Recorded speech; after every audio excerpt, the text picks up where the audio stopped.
देखिए बच्चों, ए, ये लाइट का दूसरा चैप्टर है। दूसरा चैप्टर है ना। लाइट के दूसरे चैप्टर में क्या पढ़ना है आप लोग को? अपवर्तन। ठीक है। अपवर्तन होता क्या है? देखिए बच्चों, प्रकाश प्रकाश के द्वारा होने वाली घटनाओं में ये हमारी तीसरी घटना है। इसका मतलब हमने पहली और दूसरी पढ़ ली होगी, अभी नहीं, ये तीसरी घटना है। तो पहली दूसरी घटना कौन थी? तो एक परावर्तन थी और एक प्रकीर्णन थी, स्कैटरिंग।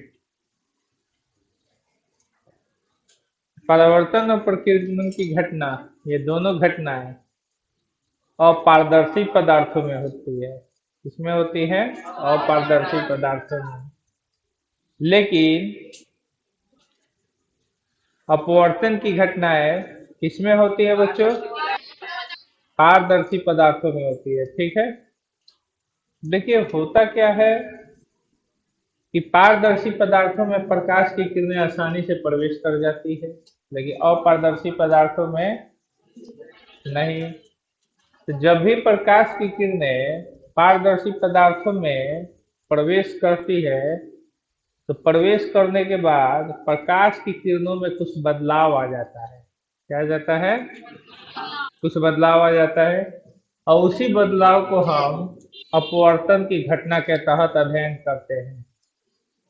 तो क्वेश्चन उठता है कि क्या क्या बदलाव आता है। तो देखिए डिफिनीशन में लिखा गया, अपवर्तन के डिफिनीशन में, जब प्रकाश की किरण एक माध्यम से दूसरे पारदर्शी माध्यम में प्रवेश करती है तो उसके चाल तथा दिशा में परिवर्तन हो जाता है। तो इस घटना को प्रकाश का अपवर्तन कहते हैं। कैसे? देखिए, ये प्रकाश की किरण ऐसे आ रही है, वो हल्का सा इधर की तरफ मुड़ गई।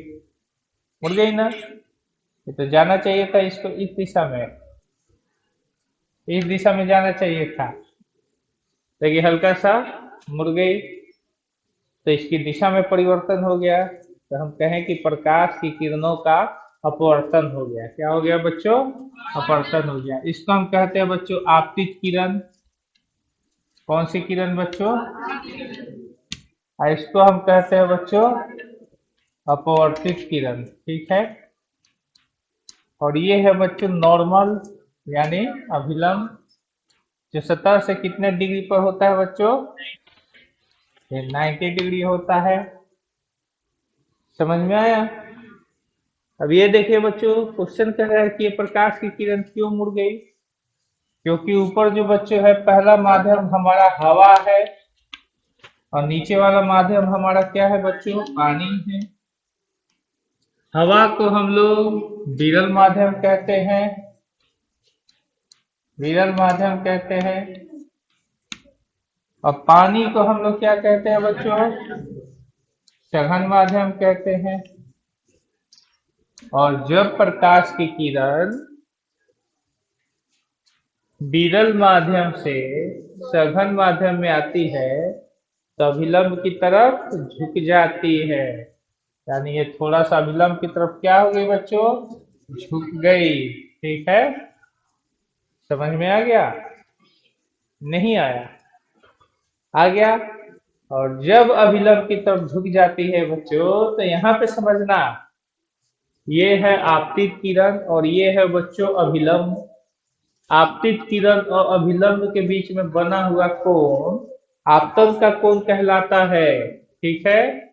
और अपवर्तित किरण तथा अभिलंब के बीच में बना हुआ कोण अपवर्तन का कोण कहलाता है। और जब प्रकाश की किरण विरल माध्यम से सघन माध्यम में जाती है, तो इस कंडीशन में आपतन का कोण अपवर्तन के कोण से बड़ा हो जाता है। ठीक है। समझ में आया? जब प्रकाश की किरण विरल माध्यम से सघन माध्यम में जाती है, तब विलंब की तरफ झुक जाती है, और इस कंडीशन में आपतन का कोण अपवर्तन के कोण से क्या होता है बच्चों? बड़ा होता है। क्या होता है? बड़ा होता है। समझ में आया? ये नहीं आया? आ गया। और जब प्रकाश की किरण बच्चों सघन माध्यम से विरल माध्यम में जाती है, जब प्रकाश की किरण सघन माध्यम से विरल माध्यम में जाती है तो अभिलंब से दूर हट जाती है। क्या हो जाती है? दूर हट जाती है। और इस कंडीशन में देखिए ये थोड़ा सा दूर हट गई है, इसको जाना चाहिए था इस रास्ते पर, लेकिन ये थोड़ा सा दूर हट गई।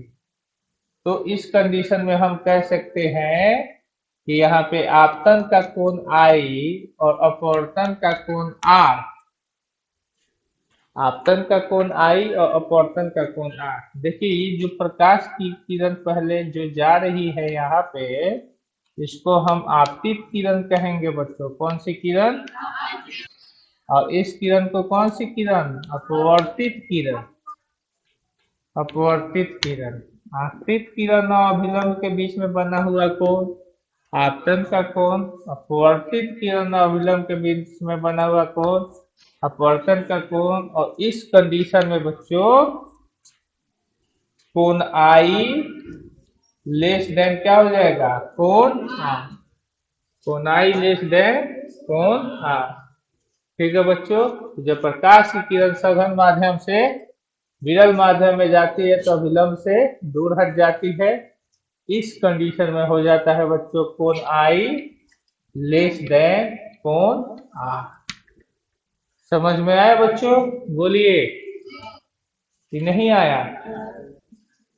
अब देखिए बच्चों, दो माध्यमों को अलग करने वाली सतह पर जब प्रकाश की किरण, समझ रहे हो ना, दो माध्यमों को अलग करने वाली, ये समझ गए? जब प्रकाश की किरण सघन माध्यम से विरल माध्यम में जाती है तब विलंब से दूर हट जाती है। ठीक है। उसके बाद दो माध्यमों को अलग करने वाली सतह पर जब प्रकाश की किरण लंबवत पड़ती है, कैसी पड़ती है? लंबवत पड़ती है, तो बिना मुड़े सीधे निकल जाती है। क्या हो जाती है? बिना मुड़े सीधे निकल जाती है। तो बिना मुड़े सीधे निकलने का मतलब ये ऐसे निकल जाती है। ठीक है बेटा, बेटा अगर ऐसे प्रकाश की किरण पड़ेगी तो सीधे निकल जाएगी ऐसे। और इस कंडीशन में आपका बिना मुड़े सीधे निकल जाती है, तो इस कंडीशन में आप लोग का कोण आई बराबर कोण आर बराबर कितना डिग्री? 0 डिग्री। जैसे दर्पण पर हम बताते थे कि लंबवत पड़ने वाली प्रकाश की किरण जिस पथ पर आती है उसी पथ पर परावर्तित हो जाती है, तो इसमें भी जिस पथ पर आती है उसी पथ पर अपवर्तित हो जाती है, यानी बिना मुड़े सीधे निकल जाती है। तो बिना मुड़े सीधे निकल जाती है, यानी इस किरण को समझो बेटा, इस किरण को इधर लेके जाओगे और विलंब पर लेके चले जाओगे तो ये भी किरण झुकते झुकते कहाँ पे आ जाएगी? अभिलंब पर। समझ में आया? तो इसको लेते लेते अभिलंब पर जाओगे तो ये भी झुकते झुकते अभिलंब पर, और इस कंडीशन में सीधे निकल रही है। तो कोण आई बराबर कोण आर बराबर कितना डिग्री बच्चों? कैसा लगा? अच्छा लगा? तो जो लंबवत आ रही है वो कहाँ पे जा रही है बच्चों? ये 90 डिग्री पर चली जाती है। ठीक है।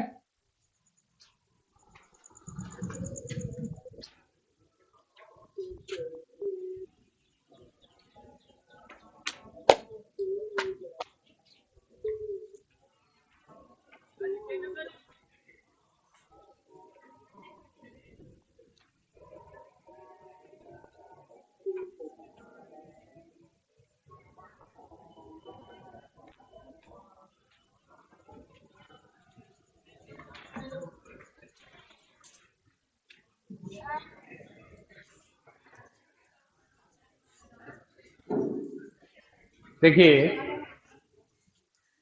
अब कह रहा है कि अपवर्तन की घटना में क्या क्या परिवर्तन हो जाता है।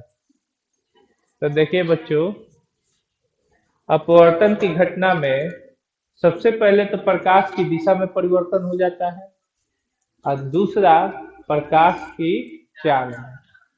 देखना बच्चों, कभी भी प्रकाश की चाल का सूत्र याद रखना। प्रकाश की चाल का सूत्र बराबर होता है तरंग दैर्घ्य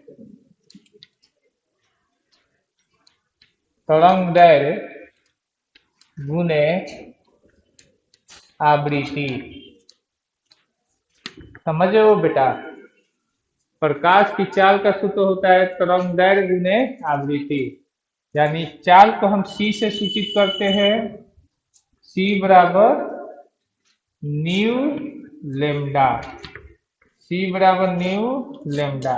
ये लेमडा आपका तरंग दैर्घ्य है और न्यू आपकी क्या है बच्चों? आवृत्ति है।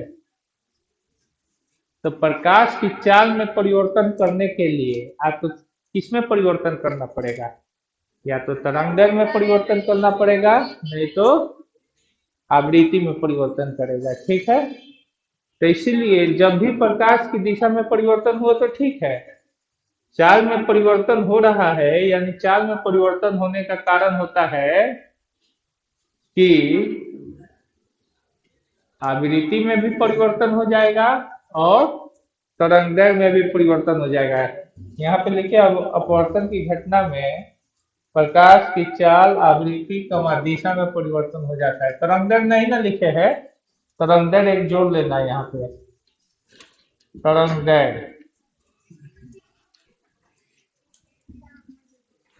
तरंगदैर्घ्य, तरंगदैर्घ्य किसे कहते हैं हम समझाएंगे ना बेटा। प्रकाश की किरणें किस प्रकार किरणें होती है? अनुप्रस्थ तरंगे होती है। कैसी तरंगे होती है? अनुप्रस्थ तरंग। और अनुप्रस्थ तरंग का महत्तम बिंदु जो होता है वो शीर्ष शीर्ष कहलाता है और न्यूनतम बिंदु क्या कहलाता है? गर्भ। इसको हम शीर्ष कहते हैं। इसको हम क्या कहते हैं बच्चों? गर्भ। दो लगातार शीर्षों के बीच की दूरी अथवा दो लगातार गर्तों के बीच की दूरी को हम तरंगदैर्घ्य यानी लैम्डा कहते हैं। ठीक है? और आवृत्ति जो होता है, आवृत्ति मतलब समझते हो क्या होता है? फ्रीक्वेंसी मतलब क्या होता है मालूम है? नहीं ना? ये देखिए, प्रकाश एक शीर्ष और एक गर्त बनाता है ऐसे, तो इसे हम कहते हैं कि ये एक कंपन किया। क्या किया? एक कंपन किया। लेकिन प्रकाश जब चलता है तो एक सेकेंड में कितना किलोमीटर जाता है? 3 लाख किलोमीटर जाता है। तो 3 लाख किलोमीटर जाने में वो कितना बार कंपन करेगा, वही उसकी आवृत्ति होती है। समझ में आया? यानी प्रति सेकेंड किए गए कंपनों की संख्या को हम आवृत्ति कहते हैं। ठीक है? समझ गए बच्चों? प्रति सेकेंड किए गए कंपनों की संख्या को हम आवृत्ति कहते हैं। और तरंगदैर्घ्य दो लगातार शीर्षों अथवा दो लगातार गर्तों के बीच की दूरी को हम तरंगदैर्घ्य कहते हैं। तो डिफिनीशन याद हुआ? दो लगातार शीर्षों अथवा दो लगातार गर्तों के बीच की दूरी को तरंगदैर्घ्य कहते हैं। और प्रति सेकेंड किए गए कंपनों की संख्या को हम आवृत्ति कहते हैं। क्या कहते हैं? आवृत्ति। और प्रकाश की चाल का सूत्र होता है तरंगदैर्घ्य गुने आवृत्ति। ठीक है? अब देखिए बच्चों, अपवर्तन की घटना किन पदार्थों में होती है? तो अपवर्तन की घटना केवल पारदर्शी पदार्थों में होती है और अपारदर्शी पदार्थों में प्रकीर्णन और परावर्तन की घटना देखने को मिलती है। अपारदर्शी पदार्थ जैसे एक वस्तु और एक दर्पण। दर्पण में परावर्तन हो जाएगा और वस्तु में प्रकीर्णन हो जाएगा। क्या हो जाएगा? प्रकीर्णन हो जाएगा। अब समझ में आया? देखते हो आप, सूर्य भगवान, सूर्य सूर्य के सामने आप एक दर्पण रख देना और एक वस्तु रखना। दर्पण उसकी लाइट को रिफ्लेक्ट कर देगा और वस्तु उसके लाइट को पहले एब्जॉर्ब करेगा, फिर कुछ रिफ्लेक्ट करेगा और बाकी को स्केटर्ड कर देगा दसों दिशाओं में। हाँ, समझ में आया? तो ये बातें हो गई। अपवर्तन के नियम क्या होते हैं? तो आपतित किरण, अपवर्तित किरण तथा आपतन बिंदु पर डाला गया अभिलंब तीनों एक ही तल में होता है। यानी ये आपतित किरण, ये अपवर्तित किरण और ये आपतन बिंदु पर डाला गया अभिलंब तीनों हमारे बोर्ड से सटे हुए हैं कि नहीं सटे हुए हैं? तो हमारा बोर्ड क्या है? एक प्लेन है, प्लेन यानी तल है। जैसे किताब का ये सतह हो गया, तो ये प्लेन है, और इस प्लेन में पेन दो बेटा, ये आपतित किरण है, ठीक है। एक और पेन दो, ये अपवर्तित किरण है, थोड़ी सी मुड़ गई, ठीक है, थोड़ी सी मुड़ी है ना, ज्यादा मुड़ गई है, थोड़ी सी मुड़ी है ना, चलिए। और ये आपतन बिंदु पर डाला गया, ये क्या है बच्चों? अभिलंब है। तीनों क्या है बच्चों? एक ही प्लेन में सटे हुए हैं, तो इसी को कहा जाता है कि तीनों एक ही तल में है, ठीक है। अब कह रहा है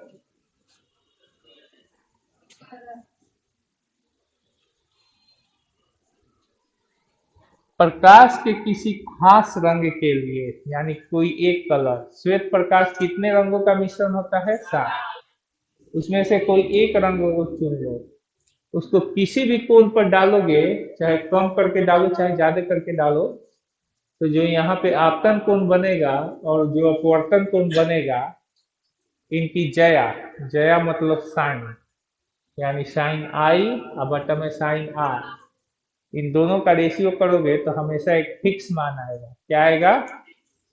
फिक्स मान आएगा। एक नियत मान आएगा, यानी एक नियतांक प्राप्त होता है, जिसे हम माध्यम का क्या कहते हैं? अपवर्तनांक कहते हैं। और अपवर्तनांक किसे कहते हैं? जस्ट आगे के एक ही में समझाएंगे। और प्रकाश के अपवर्तन के दूसरे नियम को स्नेल का भी नियम कहा जाता है। किसका नियम? स्नेल का नियम।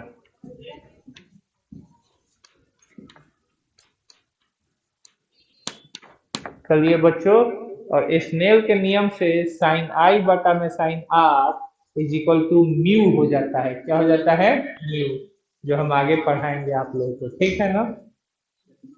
चलिए, तो अच्छा लगा बेटा कि नहीं अच्छा लगा?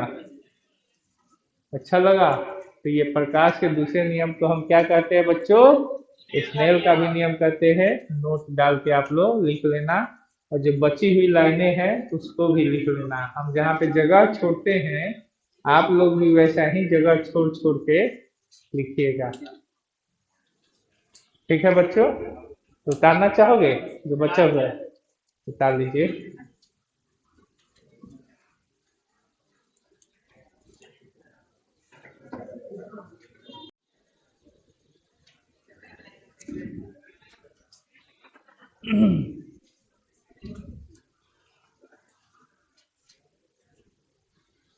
देखिए बच्चों,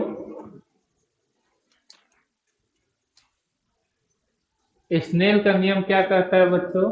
प्रकाश के किसी खास रंग के लिए आपतन कोण की जया और अपवर्तन कोण की जया का अनुपात एक नियतांक होता है, जिसे माध्यम का अपवर्तनांक कहते हैं। किसी खास रंग मतलब जानते हो, सफेद प्रकाश कितने रंगों का मिश्रण होता है? 7 रंगों में से कोई एक रंग की किरण जब आती है और हवा से होकर पानी में जाती है, यानी एयर से वाटर, जिसको हम कहेंगे कि ये विरल से किधर जा रही है? सघन में, यानी रेयर से डेंसर में, तो नॉर्मल की तरफ बेंड कर जाती है, यानी अविलंब की तरफ झुक जाती है। तो अविलंब की तरफ झुक जाने में इस कोण का मान बड़ा, ये कोण बड़ा हो जाता है और ये कोण छोटा, यानी यहाँ पे हम लिख सकते हो angle i greater than angle r, ठीक है।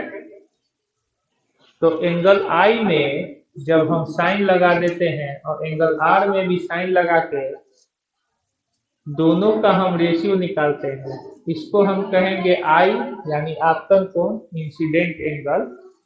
इसमें साइन लग गया तो ये इसकी जया हो गया, और ये हो गया अपवर्तन का कोण, यानी रिफ्लेक्टेड एंगल, और इसमें साइन हो गया तो अपवर्तन कोण की जया।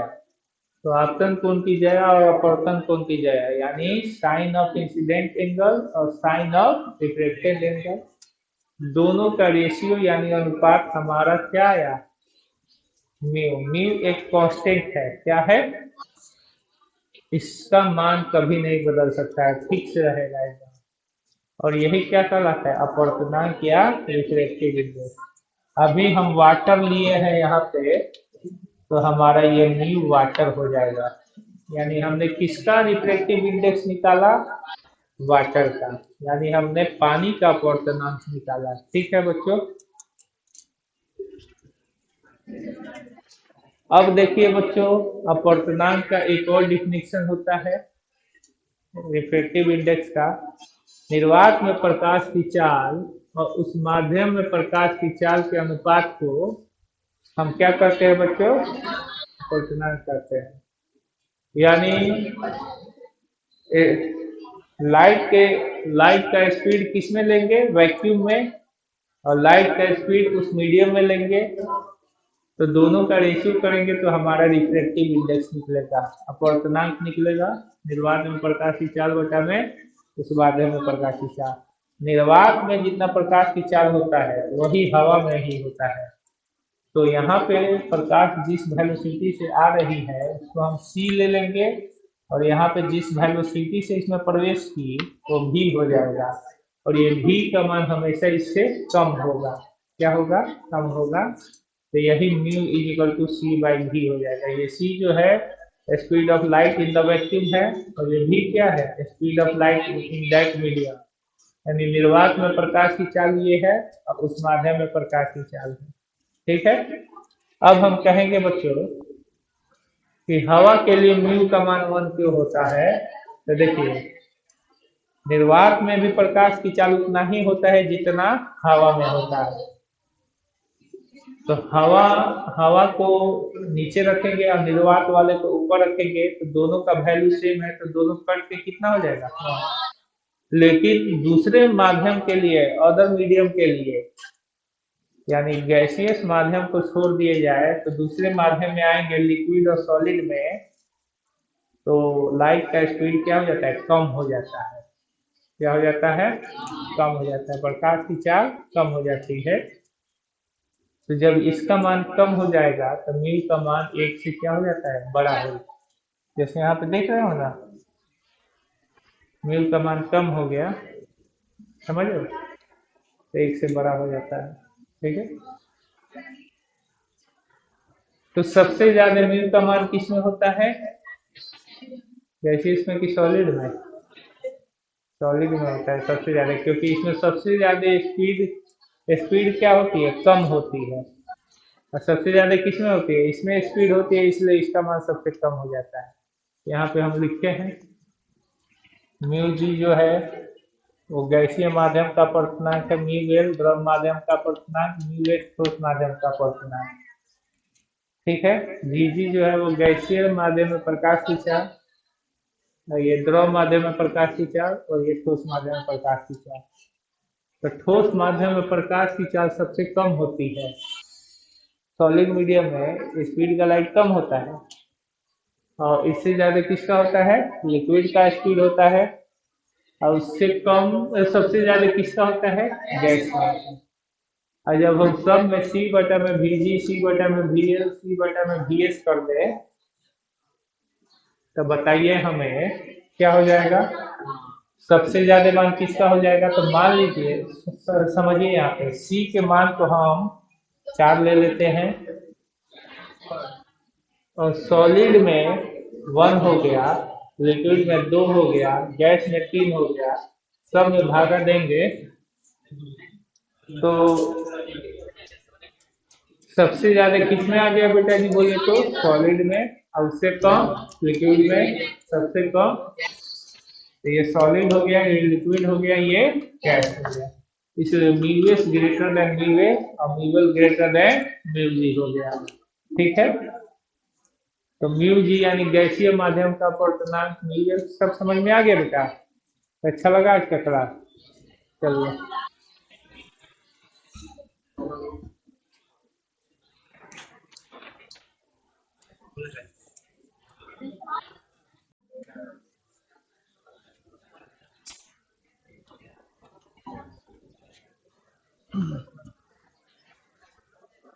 बच्चों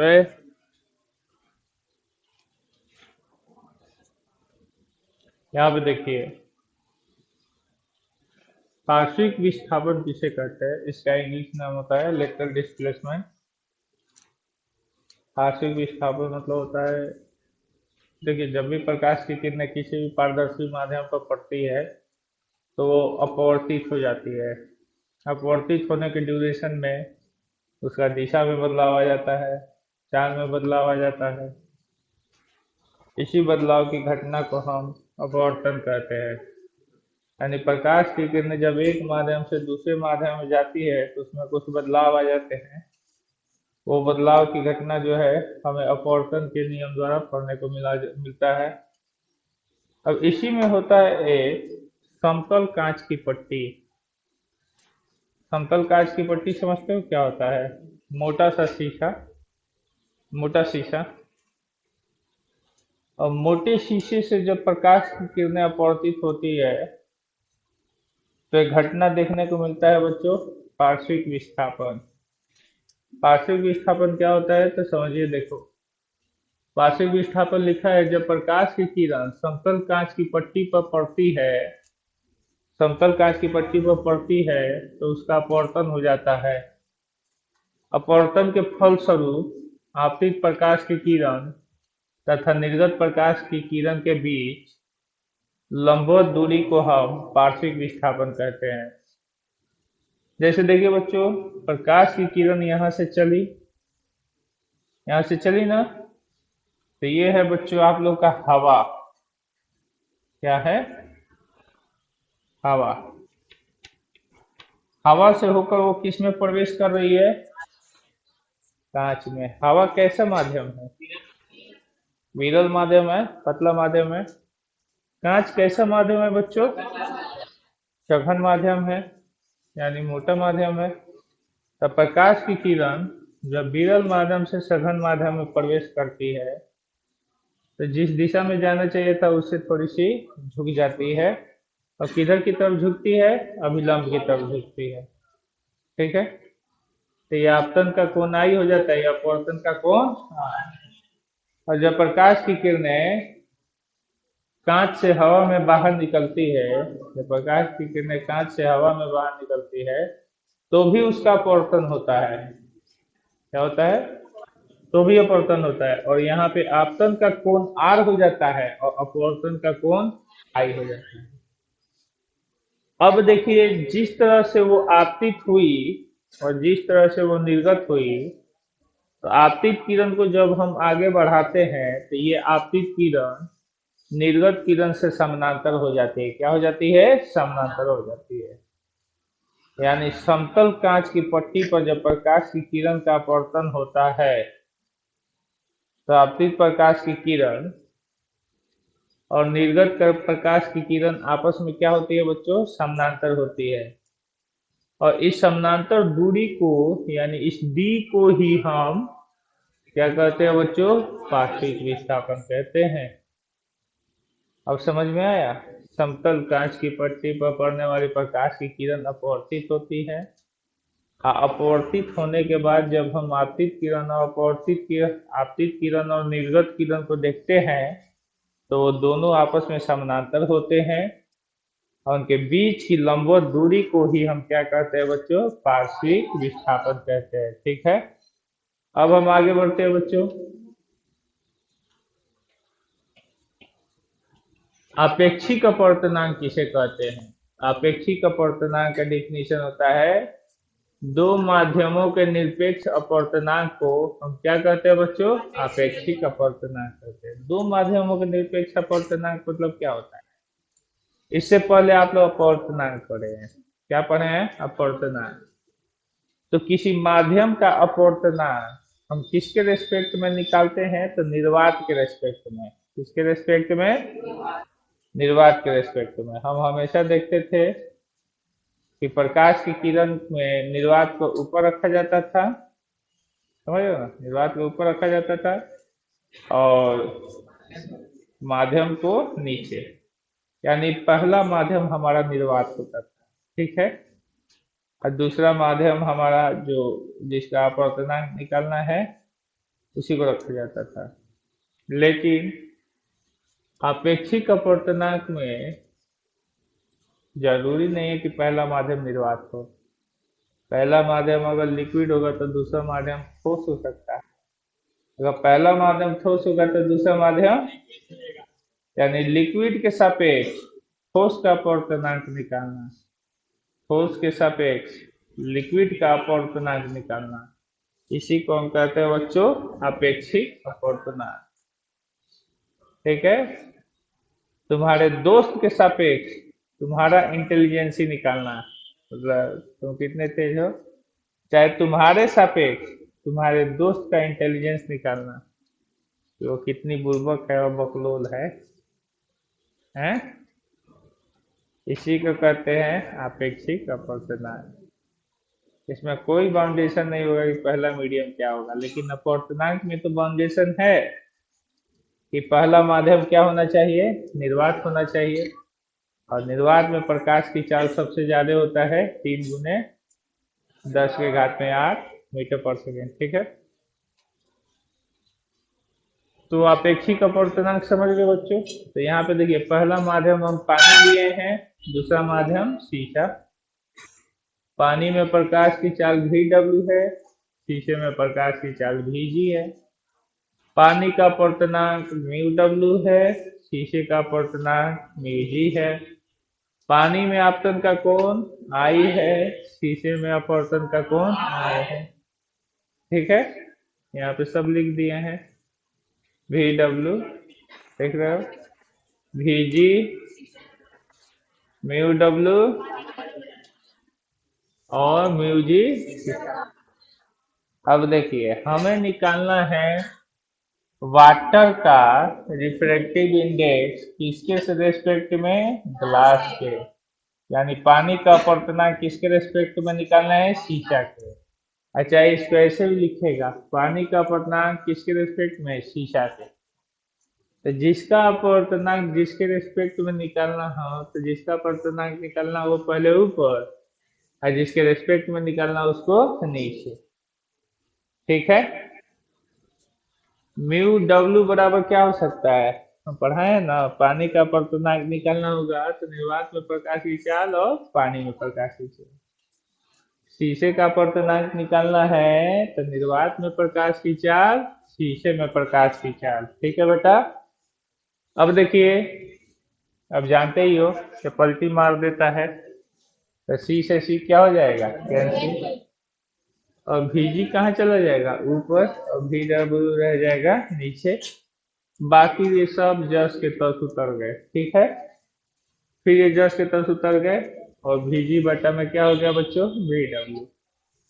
और स्नेल के नियम से हम पढ़ाए हैं, स्नेल के नियम से भी अपवर्तनांक निकलता है, लेकिन जिसका अपवर्तनांक निकालना हो उसका एंगल नीचे लिया जाता है और जिसका नहीं निकालना होता है उसका एंगल ऊपर।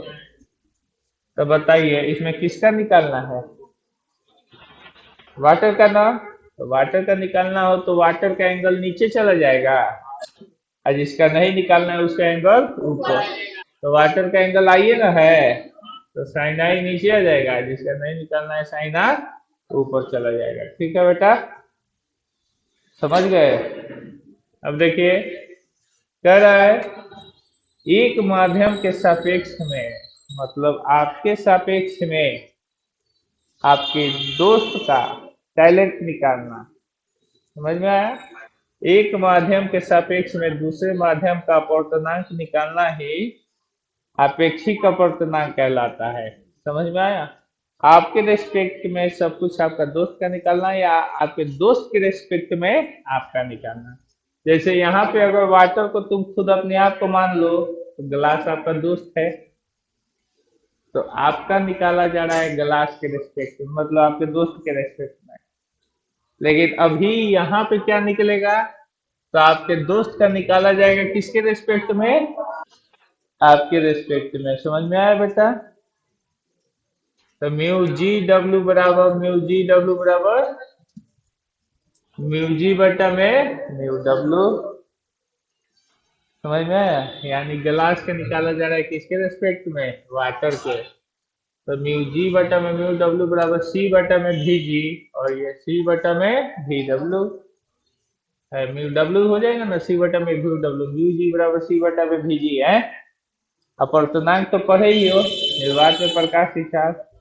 और निर्वात में प्रकाश खिंचाव को हम किससे इंडिकेट करते हैं? सी से। किससे इंडिकेट करते हैं? सी से। और उस माध्यम में प्रकाश खिंचाव को भी से। ठीक है। अब बताओ बेटा, ये पलटी मार देगा ना, तो ये पलटी मार के जाएगा तो भी डब्ल्यू ऊपर सी नीचे, सी से सी कैंसिल हो गया, भी डब्ल्यू बटा में भी जी हो गया। तो देखिए म्यू जी डब्ल्यू बराबर, समझे यहाँ पे, म्यू जी डब्ल्यू बराबर म्यू जी डब्ल्यू बराबर सब जगह तो सूत्र है, और भी डब्ल्यू बटा में क्या हो जाएगा? भी जी। समझो बेटा, किसका निकालना है बच्चों? तो ग्लास के एंगल कहाँ जाएगा? नीचे। और किसका नहीं निकालना है? वाटर का एंगल कहाँ जाएगा? तो देखो साइनाई बटा में साइनार हो गया कि नहीं हो गया? बोले बेटा।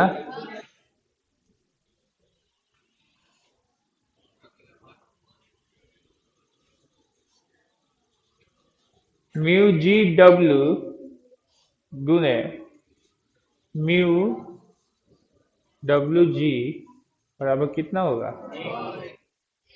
कैसे? म्यू डब्ल्यू जी, तो म्यू डब्ल्यू जी का ये मान उठा लीजिए, म्यू डब्ल्यू बटा में म्यू जी। ठीक है। और म्यू जी डब्ल्यू का उठाइए तो म्यू जी बटा में म्यू डब्ल्यू कैंसिल हो गया, कितना हो गया? एक। हो गया ना? प्रूव हो गया कि नहीं प्रूव हो गया? ये दोनों के मान रख के इसमें कटाइए ना, एक आ जाएगा। और ये इधर है, नीचे आ सकता है। और इसको भी चाहते तो इसको भी नीचे ला सकते थे। तो जो सूत्र चाहिए वो सूत्र आप बना सकते हो। ठीक है बेटा, कैसा लगा? अच्छा लगा? सही में? चलिए।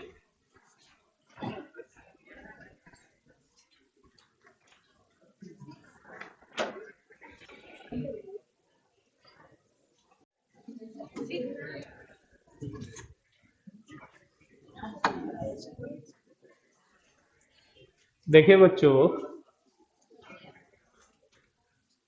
बोर्ड पे लिखा हुआ क्वेश्चन तो दिखाई दे ही रहा होगा कि पानी में रखा हुआ सिक्का ऊपर उठा हुआ दिखाई क्यों देता है? पानी में तैरती हुई मछली का शिकार करना क्यों कठिन होता है? पानी में रखा हुआ छड़ी टेढ़ी क्यों दिखाई देती है? ये भी क्वेश्चन एक जोड़ लेना नीचे से। देखिए, तीनों कंडीशनों का एक ही आंसर होता है बच्चों, क्योंकि तीनों कंडीशनों में अपवर्तन की घटना के कारण ही ये तीनों घटनाएं आपको दिखाई देती है पानी में। कि पानी में का सिक्का ऊपर दिखाई दे जाता है, और जब भी पानी में मछली तैरती है तो जब हम उसका शिकार करते हैं तो वास्तव में मछली अपने पोजीशन पर नहीं रहती है, हम उसके इमेज को टारगेट करते हैं। मछली तो उससे नीचे रहती है, क्योंकि मछली जब पानी में रहेगी तो वो ऊपर दिखाई देगी। हम टारगेट करेंगे मछली के इमेज को, और मछली बच के निकल जाती है। अब पानी में छड़ी डाल के देख लेना, छड़ी अगर ऐसे हो तो आपको थोड़ा सा ऐसे दिखाई देता है, टेढ़ा दिखाई देता है। बातें मत कीजिए, थोड़ा सा समझ लीजिए।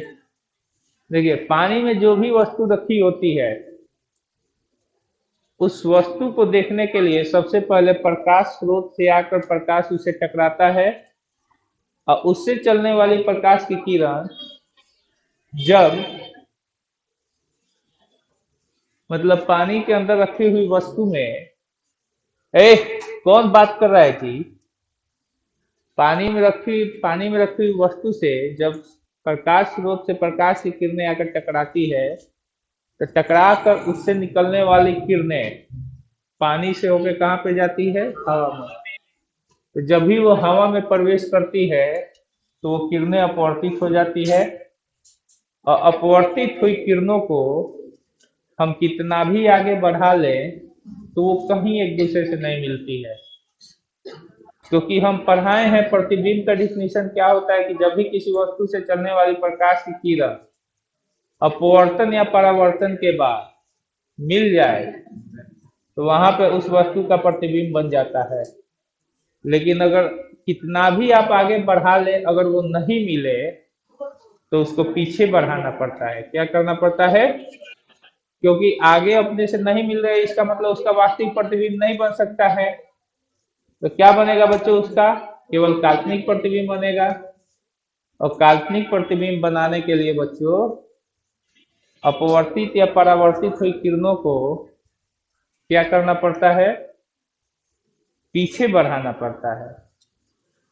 तो अपवर्तित हुई किरणों को हम कितना भी आगे बढ़ा ले वो वापस में नहीं मिलती है, लेकिन उन किरणों को पीछे बढ़ाने पर वो वस्तु के थोड़ा ऊपर कटती हुई प्रतीत होती है। मतलब अपने से नहीं कट रही है, उसको जबरदस्ती कटाना पड़ रहा है, जिसके फलस्वरूप उसका आभासी तथा सीधा प्रतिबिंब उसके वास्तविक स्थिति से थोड़ा ऊपर बन जाता है। अतः वस्तु को न देखकर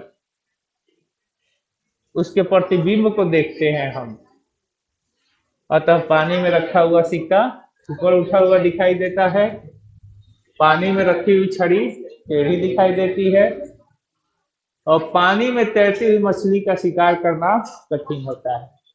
तो जिस क्वेश्चन का भी आंसर देना हो, यहाँ तक लिखने के बाद जैसा क्वेश्चन है उस हिसाब से अपना ये तीनों लाइन जोड़ देना, क्योंकि इस एक आंसर में 3 क्वेश्चन के आंसर है और आप तीनों क्वेश्चन का आंसर देकर तीनों का इमेज बना दीजिएगा। इमेज कैसे बनेगा तो हम थोड़ा दिखा दें आपको। यहाँ पे देखिए ये इमेज कैसे बन रहा है।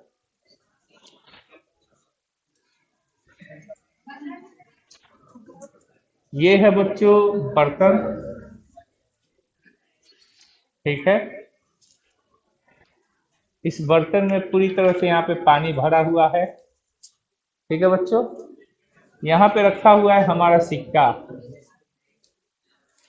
अगर मछली हो तो आप मछली बना देना, छड़ी हो तो छड़ी बना देना, और छड़ी से चाहे मछली से या सिक्के से चलने वाली ऐसे किरणों को दिखाना। ये किरणें ऐसे गई तो यह विलंब से थोड़ा दूर भाग गई, ठीक है। क्योंकि सघन माध्यम से विरल माध्यम में जाने वाली प्रकाश की किरणें अभिलंब से क्या हो जाती है? थोड़ा दूर भाग जाती है। ऐसे चलने वाली प्रकाश की किरण सघन से विरल माध्यम में गई तो अभिलंब से और दूर भाग गई, ठीक है। अब इन किरणों को तुम कितना भी आगे बढ़ा लोगे तो ये फैलती चली जाएंगी, ये कहीं आगे जाके नहीं मिलेगी। तो इसका वास्तविक प्रतिबिंब आगे कहीं नहीं बनेगा।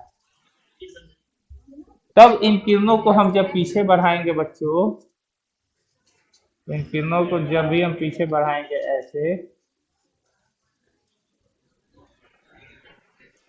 तो यहाँ पे ये किरणें मिल जाएगी, ठीक है। और यही आपको यहाँ पे सिक्का बना हुआ दिखाई देगा। यानी ये सिक्का है, सिक्का है, ठीक है। और ये क्या है उसका बच्चों बोलो तो? प्रतिबिंब है। समझ रहे हो? यानी प्रकाश स्रोत से आने वाली प्रकाश की किरण वस्तु से टकराई और वस्तु से टकराने के बाद उस वस्तु से चलने वाली किरण पानी से हवा में प्रवेश की तो अपवर्तित हो गई। अपवर्तित होने के बाद उसको कितना भी आगे लेके जा रहे हैं वो और फैलती जा रही है। तो इसका मतलब वो कहीं वास्तविक प्रतिबिंब नहीं बनाएगी। तब आगे फैल रही है तो कहीं नहीं तो कहीं वो पीछे मिल रही है, तो जबरदस्ती इसको पीछे बढ़ाए तो यहाँ पे मिलती हुई दिखाई दी। तो अब बताइए बच्चों, अगर आप ये आपका मानव नेत्र है तो मानव नेत्र से आपको ये दिखाई देगा कि ये दिखाई देगा? सीधे अगर देखो तो ये प्रतिबिंब आपको दिखाई देगी। इसलिए पानी का सिक्का ऊपर दिखाई देता है, बाल्टी की पेंडी भी ऊपर दिखाई देती है। बाल्टी की गहराई कम मालूम होता है। क्यों कम मालूम होता है बाल्टी की गहराई? क्योंकि उसकी पेंडी का प्रतिबिंब थोड़ा अपनी वास्तविक स्थिति से ऊपर उठा हुआ। ये भी क्वेश्चन का आंसर दे सकते हो कि पानी की बाल्टी की गहराई कम क्यों दिखाई देती है? क्योंकि हम पानी की पेंदी को जब देखते हैं तो अपने वास्तविक स्थिति से थोड़ा ऊपर उठा हुआ दिखाई देता है। कारण यही है। तो एक तरह से 4 क्वेश्चन का आंसर हो गया आप लोगों के पास। तो जो क्वेश्चन आप लोग से पूछ ले उसका आंसर आप लोग आसानी से दे सकते हो। चलिए उतार लीजिए।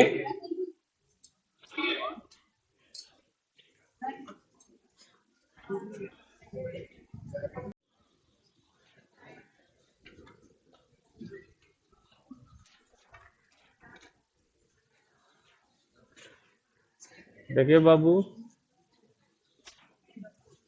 आज का टॉपिक है लेंस किसे कहते हैं। देखिए पहले लेंस के बारे में समझ लीजिए। लेंस का यूज आज के दुनिया में मतलब काफी ज्यादा ब्रॉड रूप से होता है। जैसे आपके मोबाइल के कैमरे में भी लेंस लगा रहता है, यहाँ तक कि टेलीस्कोप, माइक्रोस्कोप, बड़े बड़े स्ट्रॉन्ग टेलीस्कोप, बड़े बड़े स्ट्रॉन्ग माइक्रोस्कोप में लेंस लगे रहते हैं।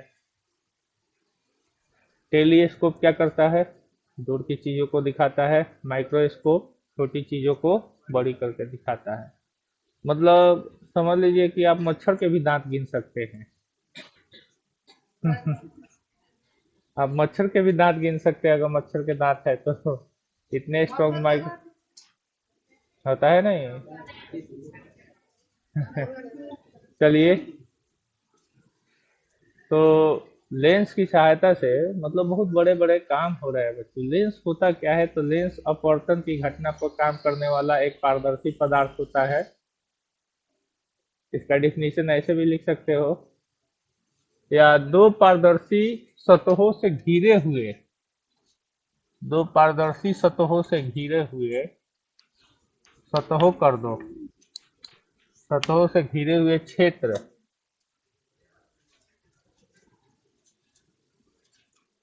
दो पारदर्शी सतहों से घिरे हुए पारदर्शी माध्यम को, यहाँ पे पारदर्शी माध्यम कर देना, पारदर्शी माध्यम को लेंस कहते हैं। ठीक है। लेंस दो प्रकार के,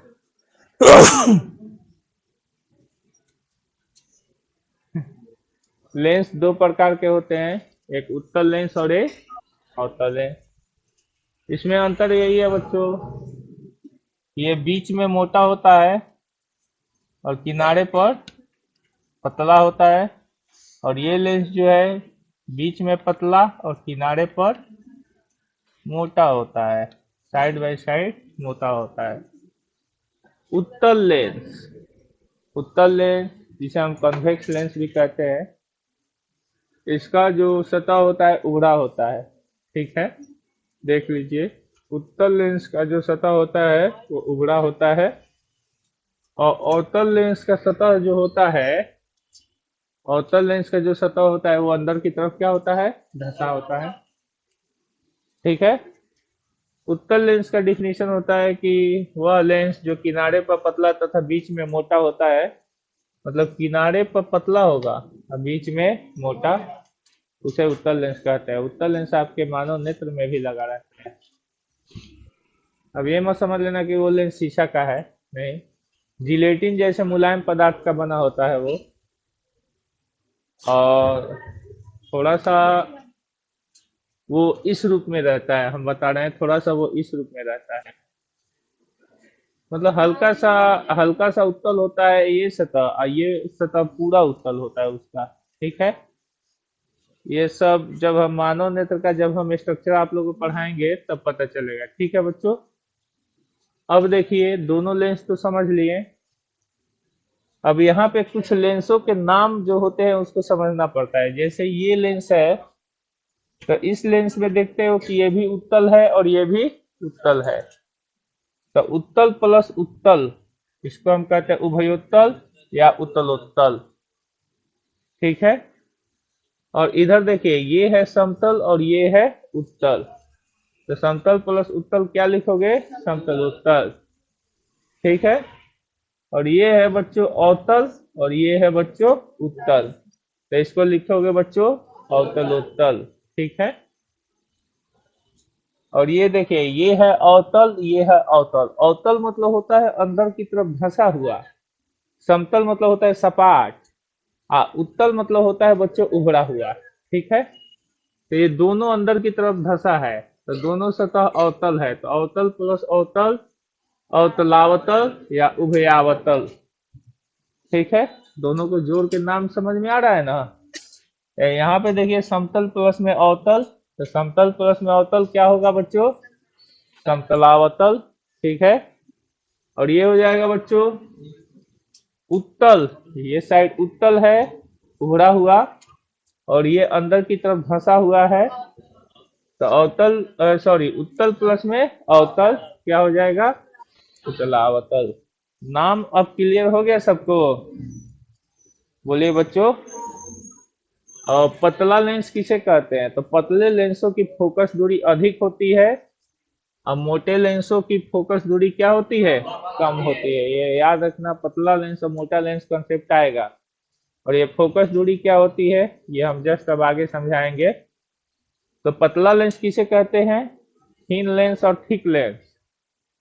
तो थिन लेंस और थिक लेंस में यही अंतर होता है कि थिन मतलब पतला लेंस जिसकी फोकस दूरी अधिक होती है, और थिक लेंस मतलब मोटा लेंस यानी जिसकी फोकस दूरी क्या होती है, कम होती है।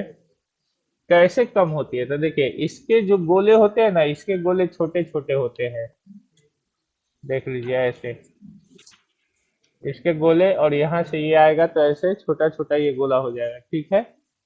और यहाँ पे देखिए इसके गोले क्या होते हैं बच्चों, बड़े बड़े होते हैं इसके गोले, इसलिए पतले लेंसों के गोले बड़े होते हैं और मोटे लेंसों के गोले छोटे होते हैं। तो मोटे लेंसों के गोले छोटे होते हैं इसलिए इनकी फोकस दूरी कम होती है, और पतले लेंसों के गोले बड़े बड़े होते हैं इसलिए इनकी फोकस दूरी क्या होती है, ज्यादा होती है, ठीक है।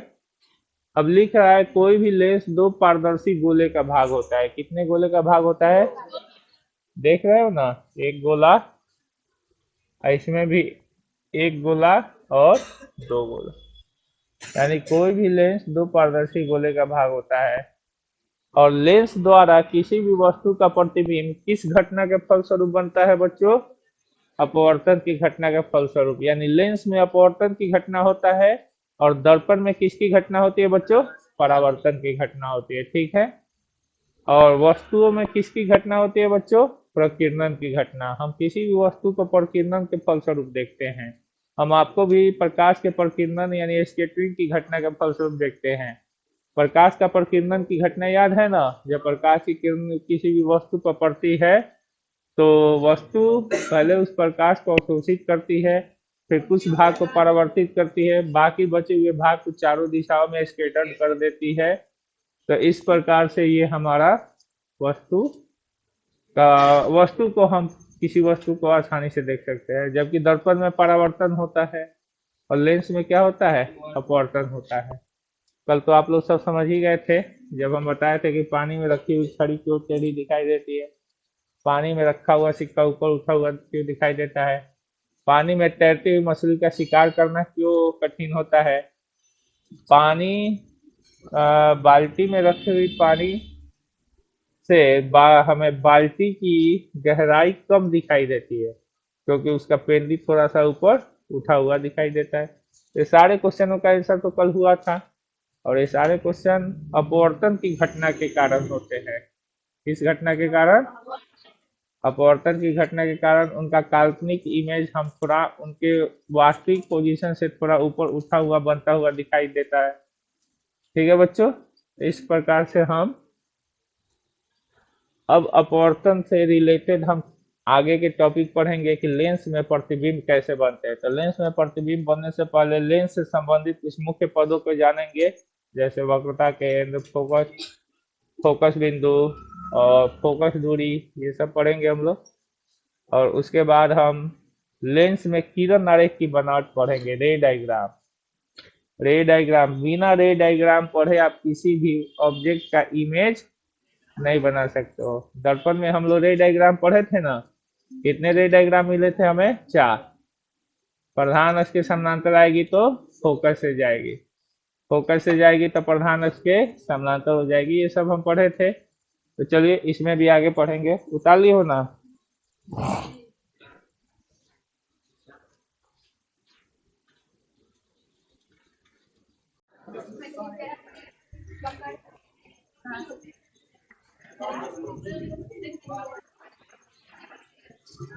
देखिए बच्चों, लेंस में इमेज फॉर्मेशन बनाने से पहले, मतलब लेंस में प्रतिबिंब बनाने से पहले हमें लेंस के बारे में जान लेना चाहिए कि लेंस का हाथ क्या है, पैर क्या है, सिर क्या है, लीवर क्या है, गुदा क्या है, ये सब जान लेना चाहिए। तो लेंस से संबंधित कुछ मुख्य पदों में सबसे पहला आता है वक्रता केंद्र, जिसे सेंटर ऑफ कर्वेचर कहते हैं। दूसरा आता है बच्चों फोकस बिंदु। क्या जी, आप लोग बहुत ज्यादा लेंस के बारे में समझ लिए हैं क्या? तो हम पूछे आप लोग से? नहीं कहिए तो हम ही पूछ देते हैं। सबसे पहला उसका होता है बच्चों वक्रता केंद्र, दूसरा होता है उसका फोकस बिंदु, तीसरा होता है ध्रुव। ये तीन बिंदुएं होती हैं। और एक होता है काल्पनिक अक्ष, जिसे प्रधान अक्ष कहते हैं, फिर फोकस दूरी और उसके बाद वक्रता त्रिज्या। देखिए बच्चों, कोई भी लेंस दो गोले का भाग होता है। कितने गोले का भाग होता है? दो। देखिए, अगर ये पहला सतह है, ये पहला गोला हो गया और ये दूसरा गोला हो गया। पहला गोला का पहला केंद्र और दूसरा गोला का दूसरा केंद्र। ठीक है। उसी तरह से इसमें देखिए ये पहला गोला हो गया, तो पहला गोला का ये पहला केंद्र और ये दूसरे गोले का दूसरा। तो अंतर देख रहे हो ना? उसमें C1 उधर है, इसमें C1, क्योंकि इसका पहला गोला उधर बनता है और दूसरा गोला इधर बनता है, क्योंकि ये पहला सतह है और ये दूसरा सतह। तो पहला सतह जिस गोले का भाग होता है, उस गोले के केंद्र को मुख्य वक्रता केंद्र कहते हैं और ये द्वितीयक वक्रता केंद्र हो जाता है। इसका मुख्य वक्रता केंद्र ये हो जाता है और द्वितीयक वक्रता केंद्र ये हो जाता है। ठीक है। अब देखिए बच्चों, लेंस का अपना एक केंद्र बिंदु होता है, उस केंद्र बिंदु को हम ध्रुव कहते हैं। और ध्रुव और वक्रता केंद्र के बीच वाले बिंदुओं को हम फोकस बिंदु कहते हैं। इसमें भी दो फोकस होता है, एक मुख्य फोकस और एक द्वितीयक फोकस। ठीक है। जिस तरह से दो वक्रता केंद्र होते हैं, उसी तरह से दो फोकस बिंदुएं भी होती है, जिसमें से एक मुख्य वक्रता केंद्र होता है और एक द्वितीयक वक्रता केंद्र। तो मुख्य वक्रता केंद्र को C1 से सूचित करते हैं और द्वितीयक वक्रता केंद्र को हम C2 से। और फोकस बिंदु जो होता है, मुख्य फोकस को हम F1 से सूचित करते हैं, द्वितीयक फोकस को F2 से। मुख्य वक्रता केंद्र और मुख्य फोकस कहाँ पे होते हैं? तो पहले गोले में होते हैं। और द्वितीयक फोकस और द्वितीयक वक्रता केंद्र कहाँ पे होते हैं बच्चों? दूसरे गोले में होते हैं। बस यही तो है। अब देख लीजिए, वक्रता केंद्र बोल रहा है, वक्रता केंद्र का डिफिनीशन क्या होता है? तो लेंस जिन जिन दो पारदर्शी गोले का भाग होता है, लेंस जिन दो पारदर्शी गोले का भाग होता है, उन गोले के केंद्रों को हम क्या कहते हैं? वक्रता केंद्र कहते हैं। किसी भी लेंस में प्रायः दो वक्रता केंद्र होते हैं, एक मुख्य वक्रता केंद्र और एक द्वितीयक वक्रता केंद्र। ठीक है। प्रधान अक्ष, लेंस के दोनों वक्रता केंद्रों से गुजरने वाली, देख रहे हो ना, C1 और C2 से गुजरने वाली, यहाँ पे भी C1 और C2 से गुजर रही है। तो लेंस के दोनों वक्रता केंद्रों से गुजरने वाली काल्पनिक रेखा को हम क्या कहते हैं बच्चों? प्रधान अक्ष कहते हैं। और इसे किसके द्वारा सूचित किया जाता है? x और x डैश के द्वारा सूचित किया जाता है। यहाँ पे x डैश हम डाल दे रहे हैं।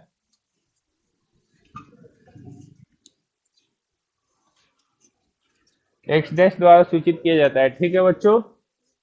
अब आते हैं ध्रुव पर। तो ध्रुव क्या होता है? तो लेंस के ज्यामितीय केंद्र को हम लेंस का क्या कहते हैं? ध्रुव कहते हैं। लेंस में भी एक केंद्र बिंदु होता है, ऐसा केंद्र बिंदु जहाँ पे पेंसिल की नोक लगा देने से वो ना इधर गिरेगा ना उधर गिरेगा, वो उसी के ऊपर अड़ जाएगा, जैसे हम दिखाए थे ना कॉपी के बारे में। लाइए, इस कॉपी का ज्यामितीय केंद्र बिंदु हम ढूंढ लेते हैं। देखिए, इस ज्यामितीय केंद्र बिंदु पर हम अपना उंगली रखे हैं, कॉपी ना इधर गिर रहा है ना उधर गिर रहा है। उसी तरह से बच्चों, लेंस का भी अपना एक केंद्र बिंदु होता है जिसे हम क्या कहते हैं बच्चों? लेंस के ज्यामितीय केंद्र को हम लेंस का क्या कहते हैं बच्चों, ध्रुव कहते हैं। ऐसे किसे द्वारा सूचित किया जाता है फिर? ठीक है, उसके बाद आता है फोकस बिंदु। फोकस बिंदु कहाँ पे रहता है? तो वक्रता केंद्र और ध्रुव के बीच में रहता है। तो वक्रता के लेंस के ध्रुव तथा वक्रता केंद्र के मध्य बिंदुओं को हम लेंस का क्या कहते हैं? फोकस बिंदु कहते हैं। फोकस बिंदु भी दो प्रकार के होते हैं, एक प्राथमिक फोकस होता है और एक द्वितीयक फोकस। प्राथमिक फोकस का बहुत ज्यादा काम होता है, द्वितीयक फोकस का उतना काम नहीं होता है। अब आता है बच्चों फोकस दूरी। तो दर्पण में तो पढ़े ही हो, दर्पण के ध्रुव और फोकस के बीच की दूरी को हम क्या कहते हैं? तो उसी तरह लेंस के फोकस बिंदु तथा ध्रुव के बीच की दूरी को क्या कहते हैं? फोकस दूरी कहते हैं। ऐसे किसके द्वारा सूचित किया जाता है? अब वक्रता त्रिज्या क्या होता है? तो लेंस के ध्रुव और वक्रता केंद्र के बीच की दूरी को वक्रता त्रिज्या कहते हैं। अब यहाँ पे देखिए बच्चों, इस लेंस की फोकस दूरी राइट साइड में है, तो राइट साइड में है तो ये क्या हो जाएगा? प्लस, और इसकी वक्रता त्रिज्या भी क्या हो जाएगी? प्लस। फोकस दूरी हमेशा मुख्य फोकस का लिया जाता है और वक्रता त्रिज्या भी हमेशा मुख्य वक्रता केंद्र का लिया जाता है।